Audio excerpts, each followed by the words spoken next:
Alright then guys, welcome back to the workshop. So it's finally time to start setting up the new table saw, but before I can do any of that I need to dismantle the old table which currently houses my DeWalt 7491 table saw, and I've got a funny feeling it's not going to be an easy task. Well, that was way easier than I thought it was going to be. So after doing some extensive research, I really couldn't find many options that suited me and my needs.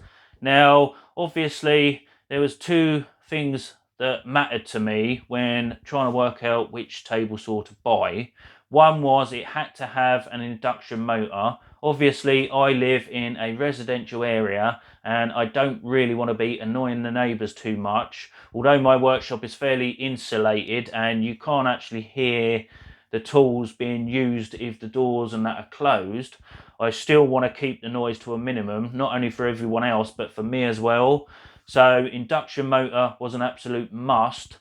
And the second thing was it had to be fairly small in order to fit in my tiny workshop. So in the end I found two models, both from Axminster Tools and Machinery, that kind of suited my needs.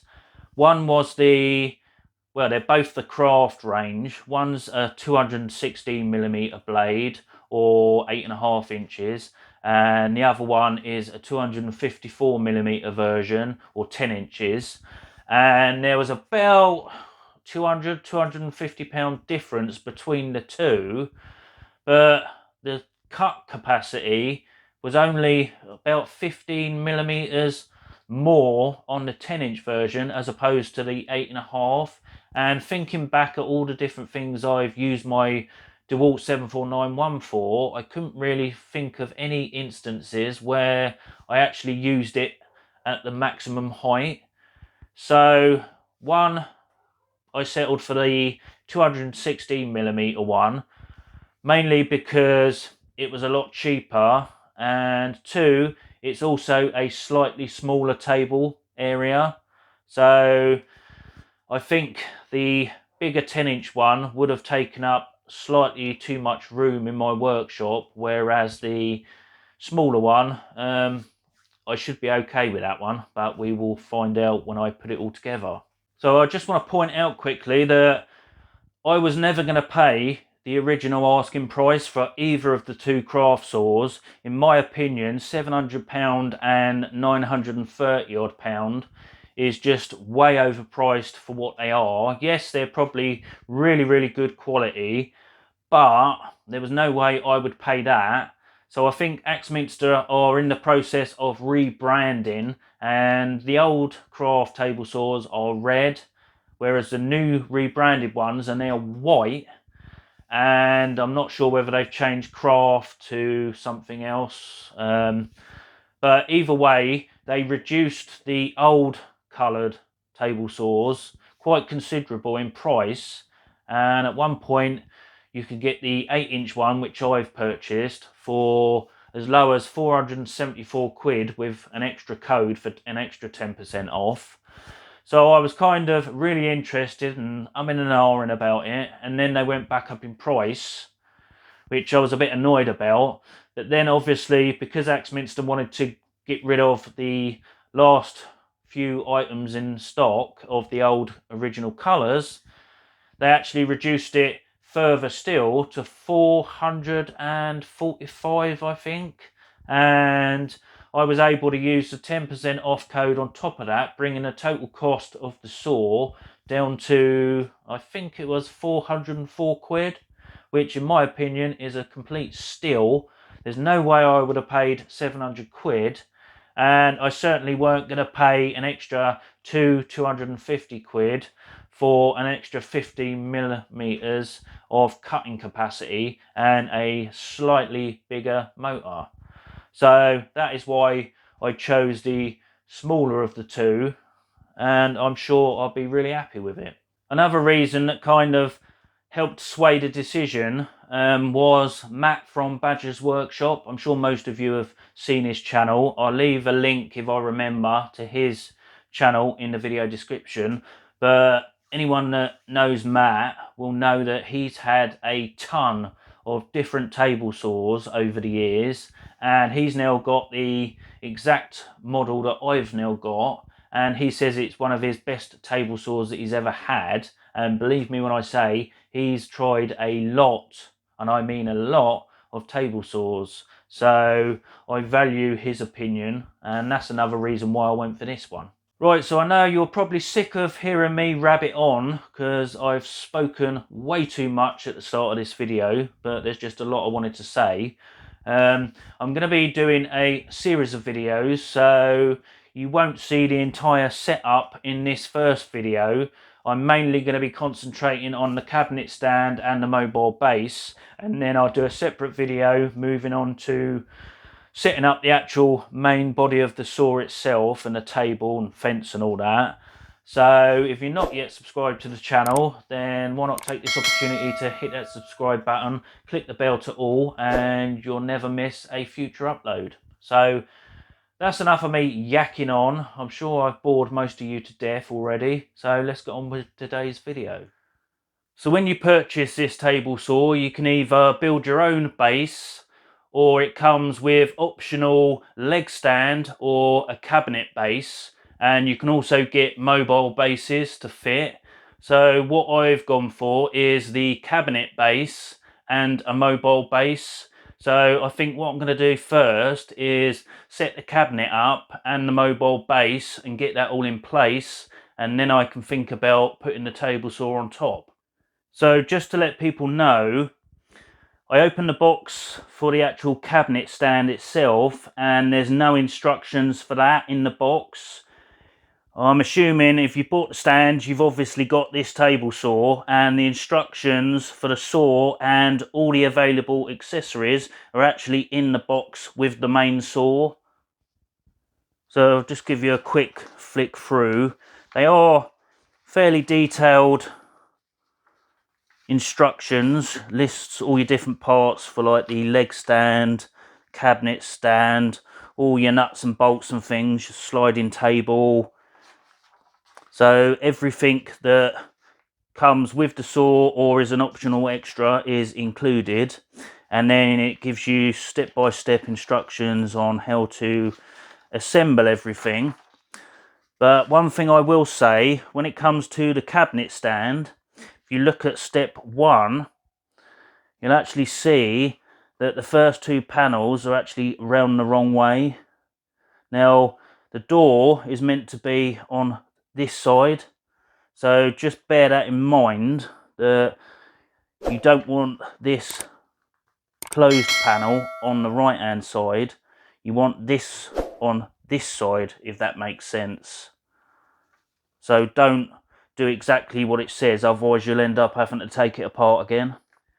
So just to give you a quick look of all the parts you get. So obviously these are the feet that go on the bottom of the cabinet stand. I'm not going to be using these because I've got the mobile base. Assume that's the handle. And then you get a variety of M8 bolts and some slightly smaller ones. The cabinet itself, that's the front plate. I'm assuming that is a shelf. A couple of shorter cross pieces. That's the back panel. And then you've got the 2 side pieces. So it should be fairly straightforward to assemble. So let's get on with it. So to fit the cabinet together, you've got all these M8 bolts that come with 2 washers and a nut. So you're obviously going to put a washer on either side of the panel and then tighten it in place.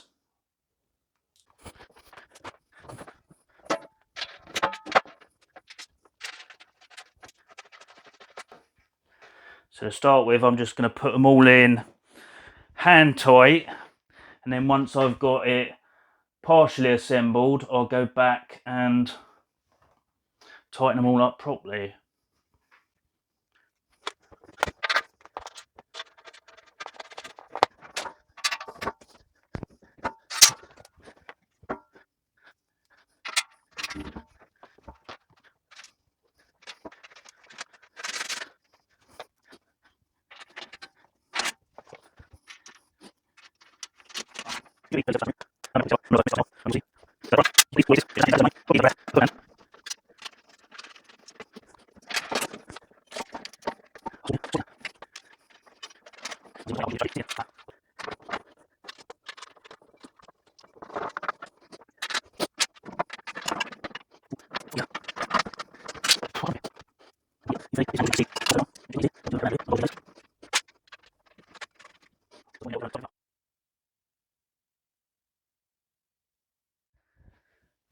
Right, so the internal shelf, you've got the 2 holes on either side, which correspond with holes on the side panels. So just put it in place.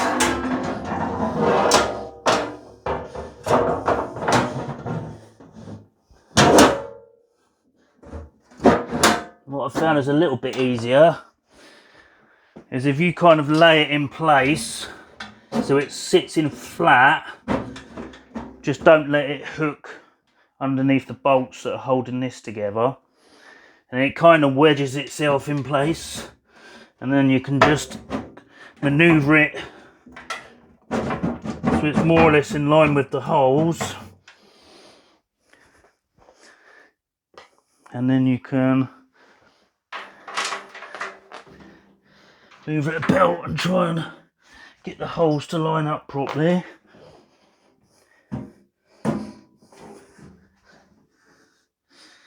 So I need to go down a bit. Like so.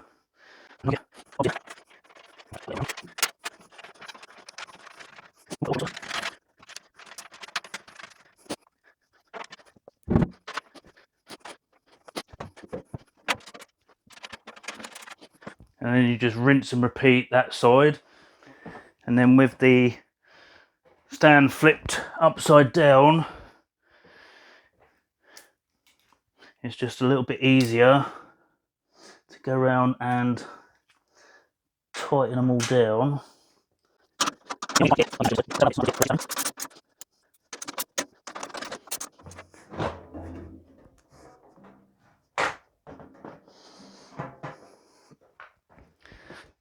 Right, so the only things left to do on the cabinet base is the front panel and the door, but I'm going to leave those off for now and move on to the mobile base. So the mobile base I've gone for is also from Axminster Tools and Machinery. It's their heavy duty one and it carries weights up to about 400 kilograms. I have had to make a few modifications to it in order to get it to fit the cabinet stand for the craft table saw a little bit better than it would have done. I'll explain that in detail as we go through the assembly. Right, so the mobile base consists of 4 straight pieces, 2 to control the width and 2 for the depth of the base.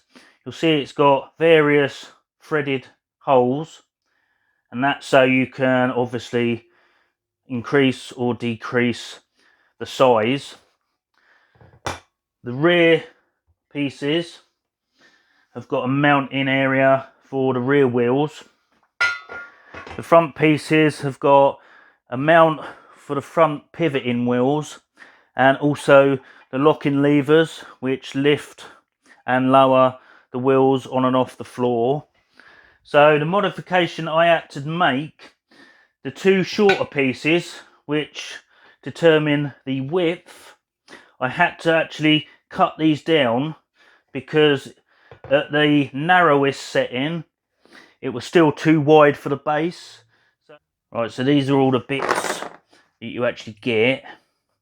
There's your 2 non-pivoting rear wheels. These are your front pivoting wheels. You get 2 of these, which are your locking levers, which lower the feet, raise the wheels, or vice versa. A couple of big nuts to attach the wheels at the front. Got 2 which do the rear wheels. Then you've got these which come with 4 washers and they put the locking levers on, and then all these shorter ones are for the actual frame for attaching these to the corner pieces. Well, you'll have to excuse the not so good camera angles. There's not a lot of room in my workshop. So the overall frame is really easy. I mean, you just simply slide the pieces in, get it to the desired size, and then use the smaller bolts to secure it in place.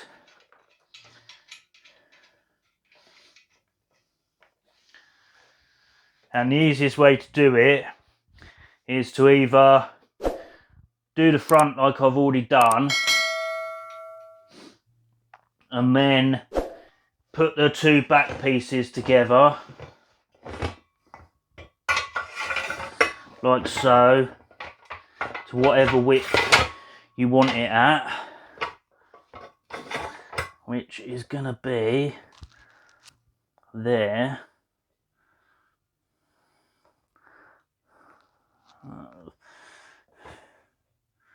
It should be like that, and then it's just a case of going round, putting all the short bolts in.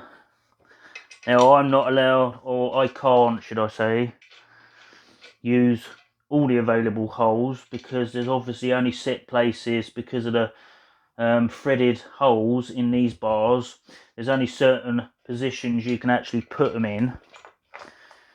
So unfortunately I can only get one bolt on one side, and I can do all three the other side. But that's going to be more than enough to hold it.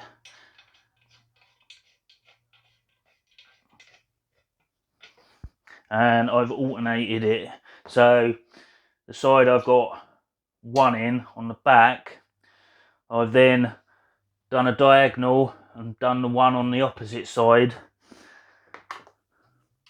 It's not going to be a problem. Like I say, this is really sturdy. There's no, or I didn't get any instructions with this, so you've kind of got to work it out yourself. But it's not rocket science.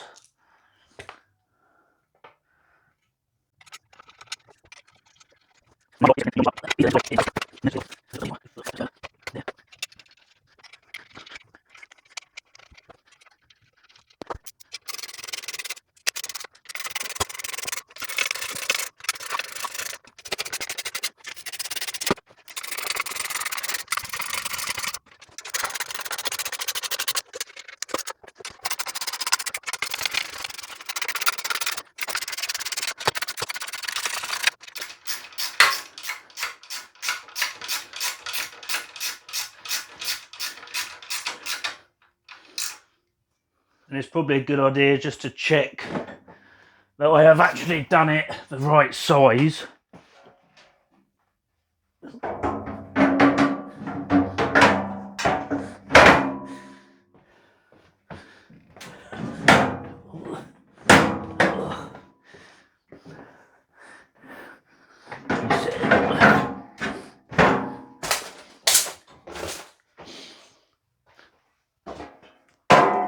Got to allow for the front panel as well. Just going to go on there like so. And that looks good to me. Perfect. Right, so the wheels go through like so, and then you've got these which you use to secure them in place.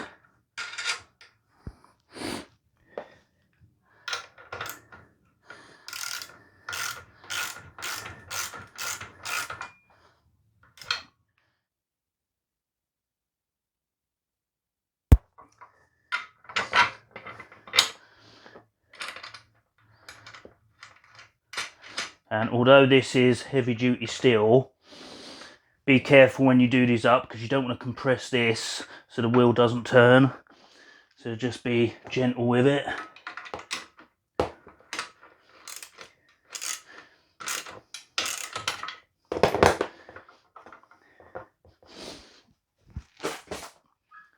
So the last thing to attach is the lever, which lowers and raises the feet.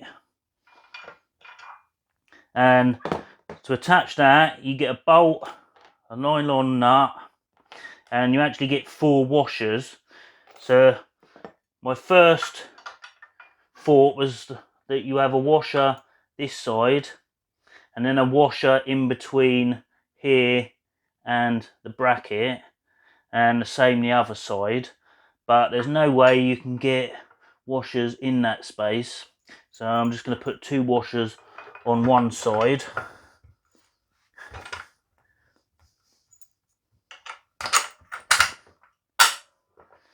And I'm going to put the other 2 on the other side.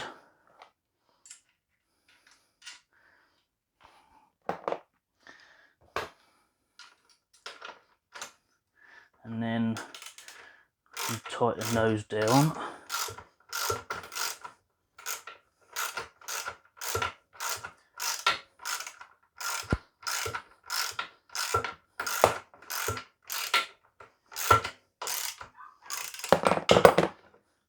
And as you can see, that will lift and lower the base. You've just got to adjust underneath. So the last thing to do is just work out what height you want these, and then once you've got it to the desired height, just lock it off with the nut, and that's the stand done. Right, so when it's in the down position, this is locked and will not move. Lift those up, and that allows you to move it wherever you want. And then to lock it down again, and obviously you do that with your feet, and then that locks it nicely in position. Sorted. So the door, you've just got 2 pins and it just drops into place, but I'm going to leave this and the front panel off until I've put the saw in place, and then I'll be able to get access to the bolts. Alright then guys, so that's part 1. In part 2 I'll be finishing off the assembly process. I know the video was quite long, but I wanted to go through every single step throughout the setup, because when I was looking on YouTube for other reviews on these craft table saws, there was only 2 people that have done in-depth reviews and setup type videos on them. So I thought there might be interest in seeing all the steps that I've gone through in order to set the saw up. So as always, I want to thank you for watching. If you're not yet subscribed, then why not consider subscribing? It's free after all. And if you tap the bell to all, you will be notified as soon as I upload the next video. In part 2, I'll be finishing off the assembly of the saw, and then we'll be going through how to set it up for accurate cuts. So as always, thanks for watching. Don't forget to like the video, leave a comment, share with your friends, and until the next video, stay safe and you'll see me in the next one. Cheers for watching, guys.